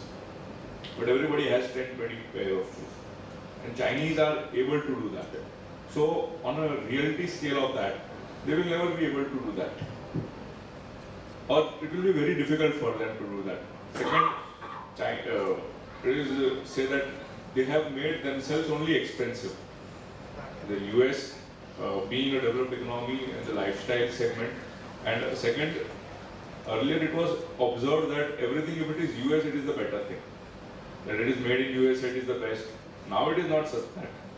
Like if you are having Google, then they have this, whatever they have, Baidu or whatever their search engine is there. Today it is even showing that BYD is a bigger brother than Tesla. Tesla is not succeeding. If you see those US cars and the technology, earlier we used to think that only US can manufacture or Europe can manufacture. But now we are seeing that technology is coming from China. So now first, like it is like tables have turned. So if you are thinking that in the next 5 to 10 years, what are they going to do with the capacities, or what are going to do with that other things? The thing is that you will not be able to only create capacities. It is very difficult to even create 50 million tons of capacity of steel in India. And they have 500 million tons excess capacity. So why will you make 50 million tons extra capacity in India? I will not make it. So what's your question exactly? My point is that what we are saying is that in the next 5 to 10 years, we are seeing that, or we are taking a call that, or we are hoping that China will not have whatever. I think China will have a much bigger role to play. So I think giving you a parallel from let's say from investing world, right? When your portfolio is leveraged, it doesn't matter if you have Reliance or TCS or Infosys or HDFC Bank in the portfolio. When the market falls, you will get hurt badly. So it doesn't matter. The Chinese are very competitive. They have excellent quality. They have the best cost structure among any geography. When it comes to a geopolitical threat, when it comes to national security, you decide that I don't want to buy from China, period. If enough people do that, what happens to that capacity? The plant which is, see, simple basic concept lete, any and every asset that you create needs a maintenance. The larger the asset, the more the maintenance cost. If the asset is not operating at an optimum utilization rate, the maintenance cost and the fixed cost will eat, will eat up the balance sheet. And like I said, China has an 850 million steel capacity. Why steel? I'm saying again and again because that's one of the fundamental commodities that needs to be used for any kind of capacity, any kind of products creation. Now, if tomorrow US says I don't want Chinese steel, period, and India says that I can manufacture anything and everything I want in my own geography, where will that capacity go? China manufactures 1 billion ton of steel in 2024. We only manufactured 180 billion. So we are 820 short of that. And in the 2014, 10 years back, we only had 80 million tons. In 10 years, we only made an excess of 100 million tons with all the globalization and everything and that. So, thinking of that in current scenario, thinking that we are not able to manufacture and we are not able to create capacities, that is fact. If we say that, second of all, there is no labor force or skilled labor. Just one second. So, Sorry to interrupt. That is fine. Sorry to interrupt, but just 1 minute. I'll take one last. The point that you're not thinking about, the only point where you're stuck and you're not thinking about is, who do you sell to? So it's not about creating capacity.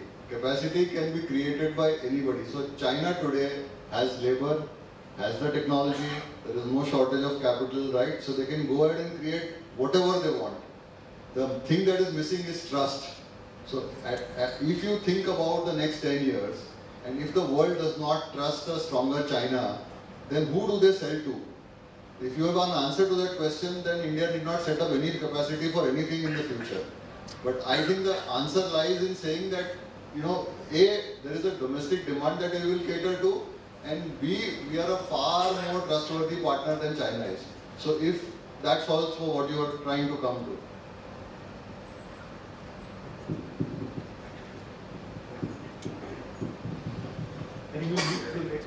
Yeah.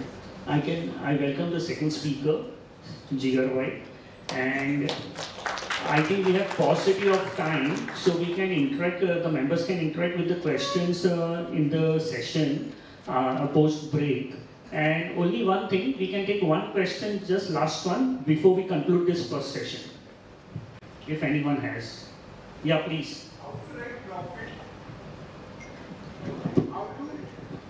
to drive the profit? How to drive the profit of what? Long term. Of your balance sheet? Yes. Always the upward step. So I'm still not able to get you. Are you saying from an organization standpoint how to improve profitability? Yes, any balance sheet and on any PAN number. How to hold the profit and ride the profit with trust, with always on the growth path. Which profit are we talking about here? Sorry, sir, we couldn't understand your question. Ethical profits. Ethical win-win situation type of a profit. No, are you talking about a manufacturing entity or a services entity, or are you talking about your trading There are a PNL? lot of ups and downs. There are a lot of ups and downs in Request members to be please seated. Just we are taking the last question. So okay, I'll take a very wild shot at this, but I don't think I've understood your question. Profit is by definition cannot be on a trajectory in your hands, right? It is a net result of what is left behind after all other factors of production have been paid out, right? So if you are talking about a business which inherently is subject to uncertainties from regulation to competition to technological innovation to everything. lot of distraction, no focus, no concentration, lot of events. The way the situations and the events are happening, the balance sheet also goes in a zigzag manner. So that's the hurdle, which is a feeling in the investor's mindset that disturbs the trust. And sometimes there are a lot of disputes, and it seems to be on paper it looks very lucrative, but behind the paper there are a lot of events and a lot of energy, and living in a two-time zone is not possible. That's what I want to say. I'll take a wild shot as well. And I try to address all the possibilities to your question. For any organization or any individual, in any aspect of life, be it relationships, be it your career, be it a business, be it investments, right? There are only two things. There are three things to the equation. How do you improve the revenue? How do you reduce the cost? And therefore, how the profits improve? That is a basic fundamental equation of life. Where if you want to apply it to a business, it's very simple. How you find the incremental demand for your product that will increase the revenue. how you are able to cater to that in the lowest possible cost structure. And every single day, how you can improve on your cost structure and become more efficient at what you produce. As an individual, it means every single day how you can enhance your knowledge and capability and how you can reduce the distraction and noise and become a better version of yourself. That is the fundamental thing. So if you are able to focus on this, the equation solves for itself. Second, from an investor standpoint, if you have a portfolio of 150 companies, you cannot understand all 150 balance sheets. You cannot be equally convinced on all 150. You're bound to miss out on a lot of good investments and you're bound to have a lot of average ones in your portfolio. The only way you can become a better investor is to have built conviction in whatever stocks you invest in or whatever portfolio you construct through your own work. See, because ideas can come from anywhere, but the conviction has to be yours. And that is what will allow. So if in your set of investments, you will know which companies will not survive the next 5 years, next 10 years. Just ask that question, if you were in this business, would you want to run this business or not? Most times you'll get the answer. And then the ones which will be able to see through the short-term volatility, they are the ones, they will obviously create long-term enterprise. And if you are not able to answer that question for any firm, you have the option to sell. That is the beauty of being an investor. You think like an entrepreneur in good times, but you're not forced to be one in bad. You can sell out of the company when things are not going right. The entrepreneur does not have that option. So I hope at least some part of your question gets answered. Yes. Thank you. So we conclude here. So one more question we can take. In the break we can take one question. Sir, I have one question. So regarding, we are just discussing about India and China, but one of the major problems Chinese are facing is their aging population. Because from last 35 to 40 years, they have been following one-child policy. With that, at current stage, what China is up to, that the population is already aged out about 55 years. So within next 10 to 15 years, not even 10 years, within a 10 years, their population would be almost at the age of retirement, where they might not be having a labor to produce the thing. So in that case, whether China and India, either you see a possibility that in future, China may open up for his country for the technology transfer and India may open for the labor to go there and create a balance wherein the India can receive a manufacturing technology which they already have, and India can then supply a labor to them. That process has already started. If you look at the recent chain of events, that process has already started. Second, I think we underappreciate the disruptive power of technology. If I remember correctly, Xiaomi has just set up a new manufacturing line where they can turn out one smartphone every second in a plant which has 0 production workers. It is entirely automated. All the parts come in on the assembly line and it gets assembled. All of it gets done entirely automated. There is no production worker in the plant. And we are talking one mobile every second. So as technology evolves, you will see more and more jobs, and we haven't even got to the disruption that AI can cause and things like that. But basically, China can solve for the aging population problem through technology. US can solve for their cost problem, through technology, because US labor is very expensive. They will be forced to do more automation than maybe what is happening elsewhere. And 10 out of 10 discussions on India that I have seen, where you highlight the positives of India, we mentioned demographic dividend. But to be frank, if technology, the way it is evolving, a lot of Indian people who are coming up now will certainly not get jobs because they don't have the skills that are needed in the world of technology. To do something by yourself and to get it done by someone are entirely different things. You need to completely realign your capability and thinking for Indian companies to be competitive as well. So there is no right or wrong answer here, but what I'm saying is that shortage of labor is no longer a constraint, and over excess of supply of labor is certainly not always a boon. I hope there is nobody from any political party here. So, what Tushar was politely saying, that it is not a demographic dividend that we have, it is a demographic disaster that we have. So, don't try and justify that, we need to be able to export our labor. Our labor is exportable in a very limited way, and the one which is exportable is anyways getting exported. So I don't think we have any long-term advantage there, nor does China have any long-term disadvantage there. And I think you got the statistic a little bit wrong. I don't think China is aging so fast.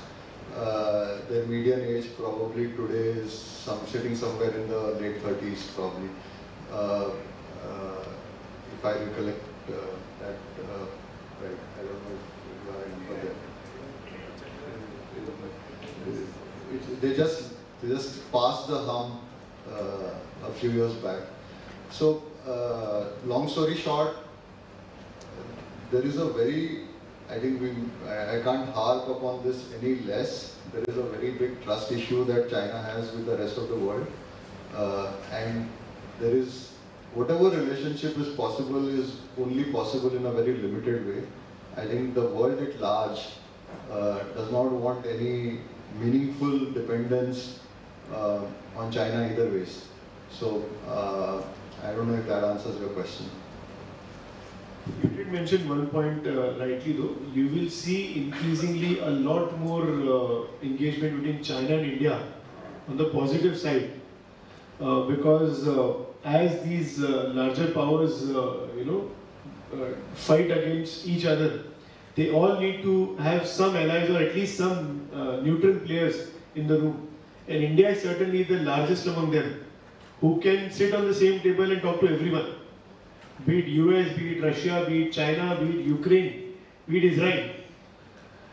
Except Pakistan, maybe they can talk to everyone.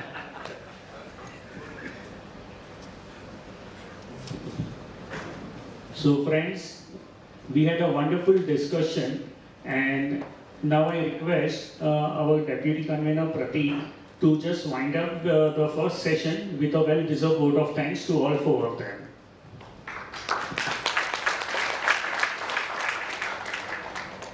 Thank you, Vipul. It is both an honor and privilege for me to deliver vote of thanks at the conclusion of this insightful and engaging panel discussion. First and foremost, I would like to extend my heartfelt gratitude to our moderator, Ronak, Dalmia, for steering the conversation with such clarity, balance and depth. Your thoughtful questions and seamless transition between topics ensured we covered broader spectrum of our theme with great relevance and engagement. Very special thanks to all the distinguished panelists, Miten, Tushar and Paras, for valuable insights into the emerging opportunities in capital market. Your perspective on trends, innovations and investor sentiment added a great substance to this session.